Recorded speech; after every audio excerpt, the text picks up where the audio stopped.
என்னடா இது இந்த சம்மர்ல எவ்வளவு ஐஸ்கிரீம் பிராண்ட்ஸ் இருந்தோம் ஏன் இந்த மேங்கோ ஐஸ்கிரீம் இவ்வளவு வைரலாச்சு தெரியுமா? ஏன் தெரியுமா எப்படி அதான் நானும் யோசிக்கிறேன் ஆனா எதுவும் வர மாட்டேங்குது. எது பாலா இல்ல யோசனை. சரி மேட்டருக்கு வரேன். சிம்பிளா சொல்லணும்னா இட்ஸ் ஜஸ்ட் நாட் ஐஸ்கிரீம், இது ஒரு எக்ஸ்பீரியன்ஸ் பிளஸ் ரிசர்ச். ஒரு 2 years before we are not a normal people அப்படின்னு பேர் போன நம்ம நயன்தாரா மேம் ஒரு ஸ்லைஸ் ஆட் பண்ணியிருப்பாங்க. அதில் ஒரு ரியல் மேங்கோ ஃபீல் பண்ணி சாப்பிட்ற மாதிரி ஒரு ஸ்லைஸ் பாட்டில் எடுத்து கடிச்சு சாப்பிட்டு நம்மளுக்கு அப்படி ஒரு ஃபீல் கொடுக்குறேன்னு நம்மளை ஏமாற்றி இருப்பாங்க. இந்த பிராண்ட் என்ன பண்ணாங்கன்னா அவன் பொருள் எடுத்து அவனே போட்ட மாதிரி அந்த ஆட்ல காட்டின ஐடியாவை ரியலாக இம்ப்ளிமெண்ட் பண்ணி கன்வெர்ட்டும் பண்ணாங்க.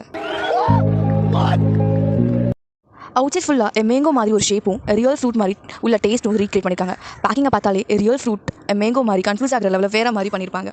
இதுதான் டிஜிட்டல் மார்க்கெட்டிங் ஸ்ட்ராட்டஜின்னு சொல்லுவாங்க. ஃபர்ஸ்ட் பீப்புளுக்கு எந்த டைமில் என்ன ப்ராடக்ட் வேணும்னு ரிசர்ச் பண்ணி அது எப்படி ப்ரெசென்ட் பண்ணணும்னு தெரிஞ்சு ஃபைனலாக அது எப்படி கியூரியாசிட்டி ஆகி அது ட்ரெண்ட் ஆகணும்னு தெரிஞ்சுக்கணும். இது மார்க்கெட்டிங் இல்லை, இது ஸ்ட்ராட்டஜி.